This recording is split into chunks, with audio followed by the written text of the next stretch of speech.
Nathan Fillion, welcome to the show. I think this is the best episode of Q Already. there has ever been. Already. This is amazing. It's already happened. Well, thanks for coming in. We'll see you again another time. All right. Yeah, that's a pleasure. Let's talk about Cars 3. So it's the new 3D animated film from Disney. It comes out on Friday. For fans or parents of fans of Cars and Cars 2, where does this pick up? This is, it's 11 years later, right? The first Cars movie was, I think, 11 years ago, the number one, the first movie. Wow. So here we are. We used to be a story about an up-and-coming rookie being the new sensation, and now he's not a rookie anymore. Now he's one of the old guys. Oh, He's no. one of the... Now the rookies are coming in and starting to phase him out. Like he's starting to experience what Doc experienced before him. Right. And well, let's play a clip. You play the role of Sterling. This is a clip from the film. This is Nathan Fillion in Cars 3. This center has quickly become the most coveted destination for young racers training to make our team someday. And it's where you'll train until you leave for Florida. Treadmills, wind tunnels, virtual reality. Still working on that. And the best fitness regimen anyone could possibly imagine. Wait. Whoa. Is that the simulator? Oh, yes. That is Nathan Fillion, oh yes, playing Sterling in Cars 3, which comes out on Friday. I heard that when they cast you is because they wanted to make sure Sterling was likable, because the character himself could easily not be likable. I heard that too. I think there's a fine line between charming and skeevy. Yeah. And I think I have quantified exactly what that is. And in a nutshell, charming people care about you. Skeevy people don't.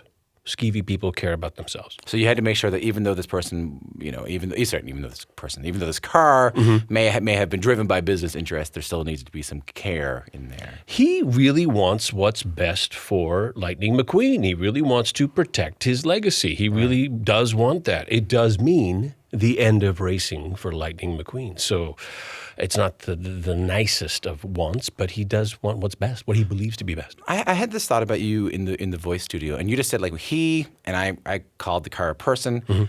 When you're doing a role like this, do you feel like you're a car, or do you feel like you're a person? Like who are you channeling here? My thing is, that whole suspension of disbelief. Superman, the whole idea of Superman doesn't work unless you're willing to believe that he can put some glasses on and nobody will recognize him. Yeah. Once we suspend that disbelief, everything else works. Right. So when we buy a ticket for a Cars movie, we're already buying in. We're already saying, okay, it's a world where cars exist and cars live and breathe. And so we just that's forgiven. We put that back behind us already when we engage. But how about you in the studio? Like when you're playing this person, this Yeah, car, you are certainly you don't- imagining a person? Or are you imagining a car? I'm or- just imagining a person. I'm just imagining, how would he feel? Not, I'm not thinking about suspension or tires or anything like that. I'm not thinking about car things. I'm just thinking about feelings. And that's, I think, what the secret behind Pixar. They care about story. They care about character. They care about relationships. And I think that's why their projects work. Yeah, I just thought about that. Like Pixar animated films, I guess at this stage in my life, are the only animated films that I really care about. Up or these movies like Cars are the only ones. Like I don't have any kids.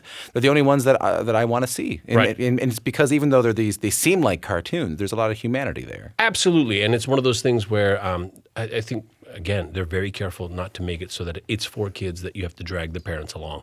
There is actually something there where we can all be entertained, but not only by the visual phenomenon that it is, it's beautiful, but by story. Well, what's interesting about Cars 3 is Lightning McQueen is reinventing himself. He's trying to keep things fresh. He's trying to figure out what the next stage of his life's going to be. And that's also something that you've been able to do in your career an awful lot, which is a pretty good segue. Thank you. When we heard that you were coming on the show, again, there was a lot of Nathan Fillion talk in the office. And the funny thing was, everyone on our team, we sat around, everyone had a different film or television show. Someone said Buffy the Vampire Slayer. Someone said Modern Family, Castle. I think Steve said Firefly. I said Two Guys and a Girl. It has a ton of range. So what do you chalk that up to? Is it just a matter of keeping you from being bored? Geez,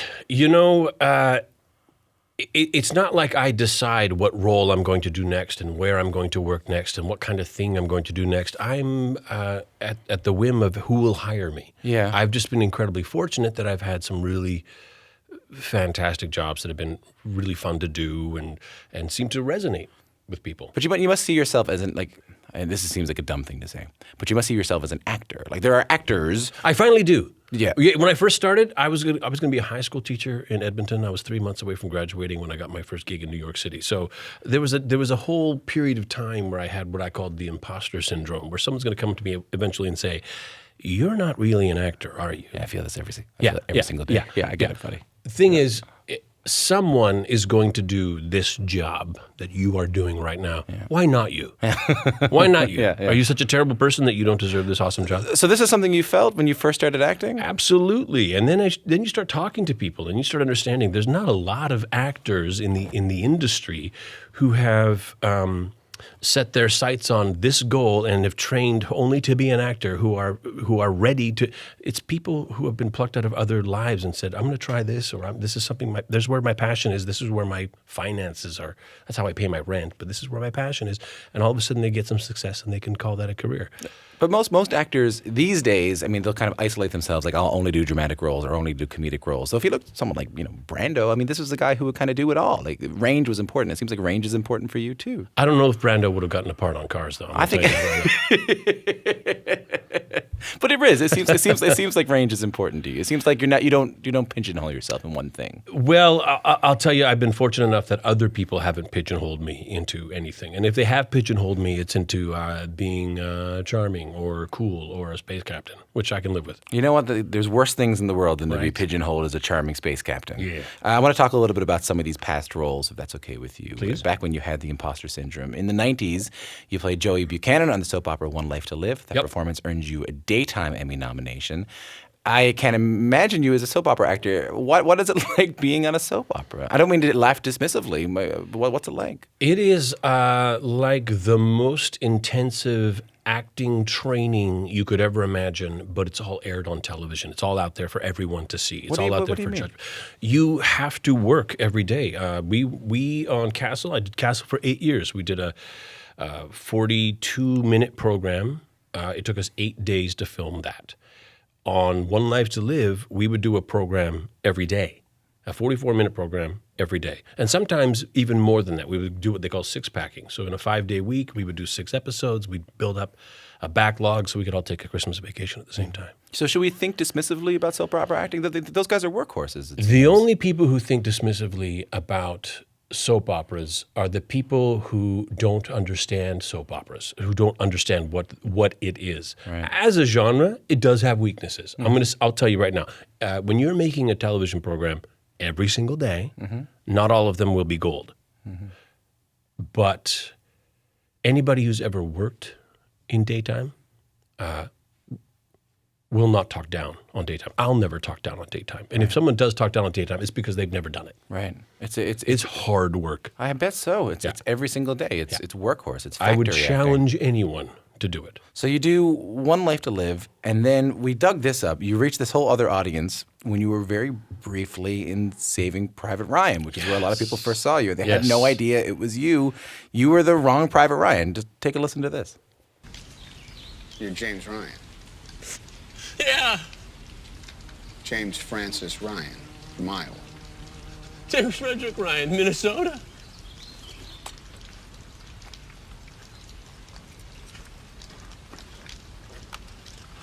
What does that mean my brothers are okay? Yeah, I'm sure they're fine. Are you sure that they're okay, though? We're looking for a different Private Ryan. This is just a big foul up. This is just a big foul up. That's Nathan Fillion as Minnesota Ryan in 1998's Saving Private Ryan. That was Tom Hanks, of course, playing the role of Captain John H. Miller. The film went on to earn 11 Academy Award nominations. What do you hear when you hear that just then? What were you thinking?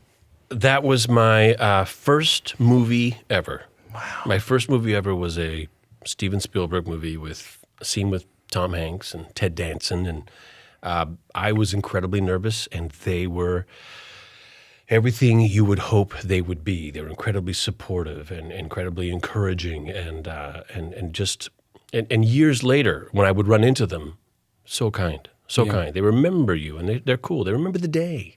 But what does that tell you about the importance of small roles? Because when we were talking about We were talking about that film. I don't think a lot of us remembered that you were that guy. That's true. But everyone remembered that scene. Yes. And everyone remembered that guy. So did you feel in that moment, okay, I got Tom Hanks around me, I got all these incredibly important actors around me. I have a small window here of like 35 seconds to knock this out of the park. You know, I wish that was my thinking at the time. My thinking at the time was, don't blow this. All I had to do was come in and cry, and I was a little nervous, and I would come in and not cry. Right. So I was just a little bit nervous. But like I said, these guys were incredibly encouraging, and they are deservedly successful. They are very successful people, and deservedly so. They know what they're doing. They can take a guy like me, who this is his first movie, relax me, put me on track, put me in the scene, and I'm on it. When I hear that scene, I almost cry because of the conditioning I had. I must have cried 23 times that day. I can't imagine that. But I always remember this. Those people. The people around me made that show the incredible experience it was for me. I want to talk about some of your fan base, or your fan base, because it spans genres and decades, and some of the credits you're best known for, Castle and Firefly and the Halo games. I'll say they have a cult following, like people who love them a lot. And do you find that your fans follow you from role to role, or do you have to get a new fan base every time you go to a different genre? Do you find that they come with you? I find that they come with me, and I think that's the nature of soap operas. First of all, you spend an hour in their living room every day, so you're a little bit like one of the family. Yeah. So those folks will follow you. But Joss Whedon fans, the Whedonverse fans, that's an entirely different breed who are heart and soul into the characters, the story, every little bit of minutia. They don't care about how did space travel work from here to there. That's not their thing. They're not that kind of nerd. They are story nerds. Mm-hmm. They're heart nerds. That's good fans to have. Yeah, incredible. Yeah. And you're a GIF. You're a very common. I'm a couple of them. You're a couple of good GIFs. Thanks. Aren't you? Yeah. What's the one? The one I always like is you pause for a moment. I'm on the radio here trying to do this. This is the worst idea in the entire world. But a non-actor doing radio GIFs. I think I know the one you're talking about. So you do It's like someone's trying to say something, and he doesn't know how to quite say it, and he kind of backs off of it. Yeah. Is that the one? That's my personal favorite. Thank you. My favorite Nathan Fillion GIF. What's it like when that one comes up every now and then?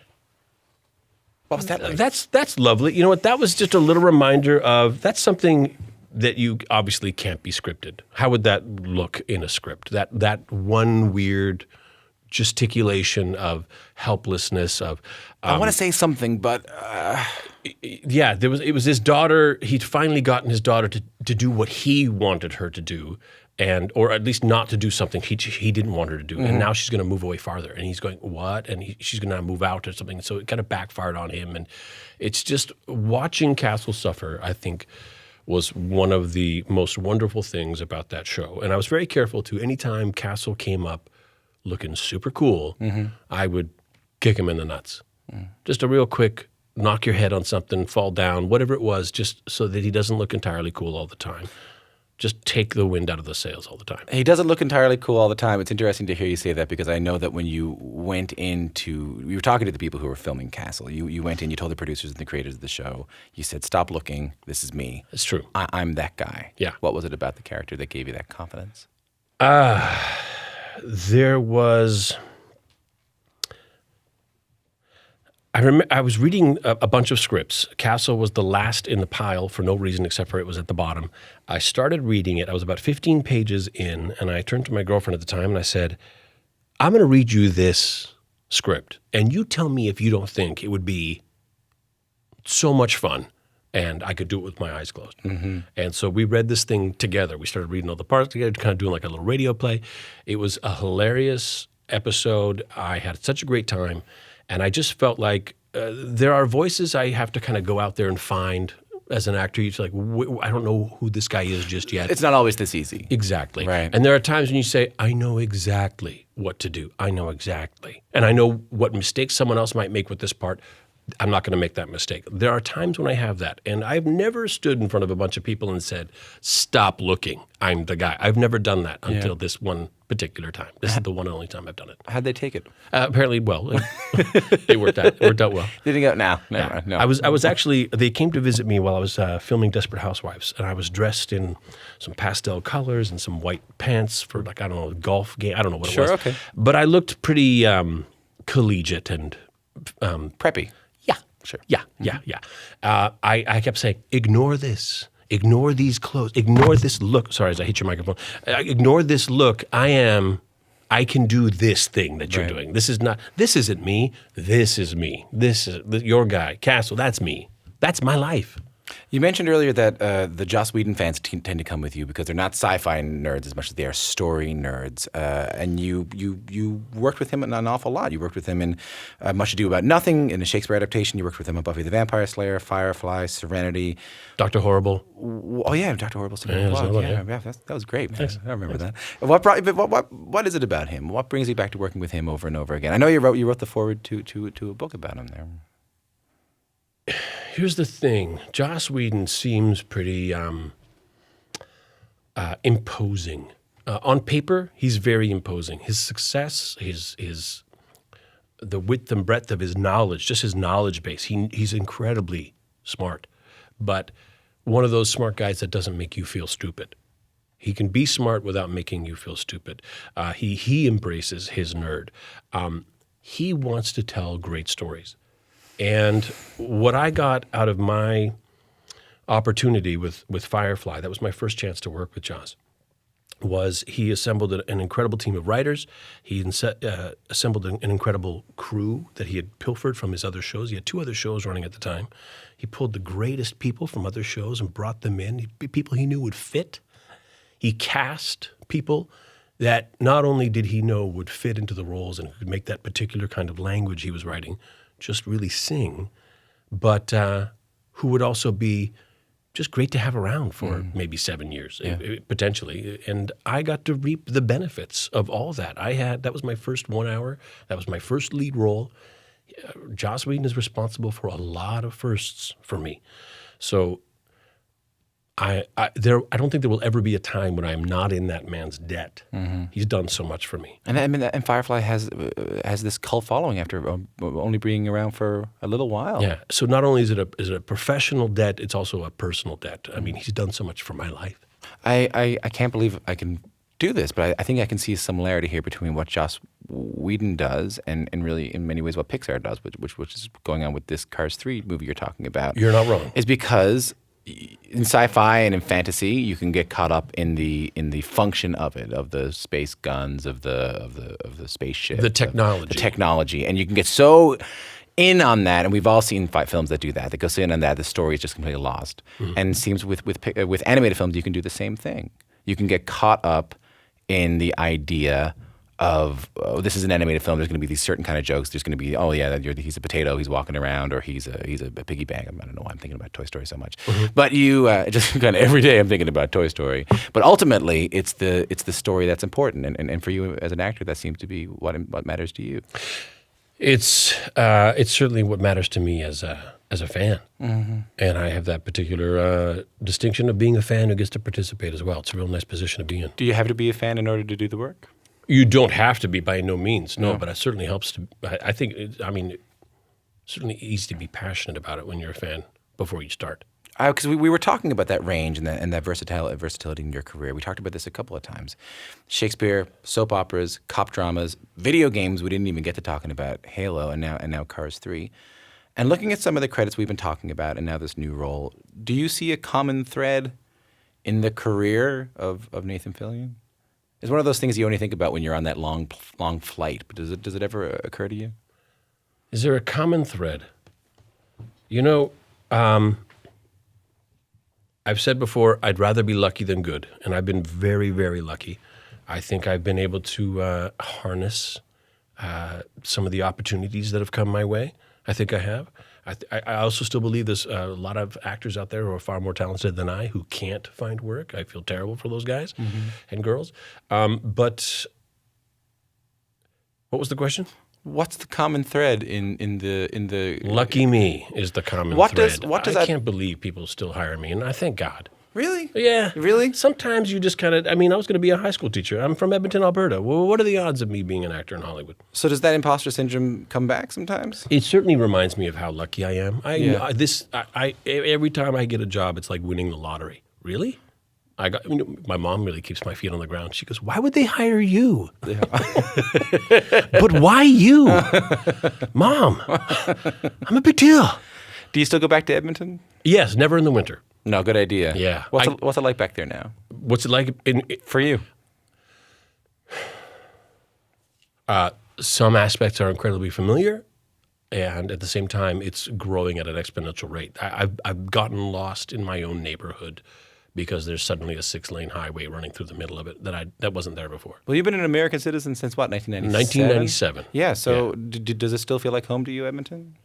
Oh, yes. Yeah? Yeah. I mean, I bought a home in Los Angeles. I live in Los Angeles now. So let's say Los Angeles is my home. Edmonton will always be where I'm from. Mm-hmm. And when you go back there, are you able to be Nathan Fillion, guy who grew up, was going to be a high school teacher? Oh, yeah. Or are you the prodigal son returning? Oh, no. I'm not a very big deal in my family, except for to say that they miss me and love to see me. But there's nobody in my family who's awestruck by the career aspect of it. Nobody's taken aback or treats me any differently or anything like that. Nathan Fillion, it's been a real pleasure speaking to you, and thanks for coming back to Canada. No, the pleasure was mine. Thank you very much. Nathan Fillion plays the business car Sterling in Disney's Cars 3, and he really is likable. He's an actor from Edmonton. You might know him from the TV shows Castle or Modern Family. And if you want to see what he looks like as a car, Disney's Cars 3 hits theaters this Friday, June 16th.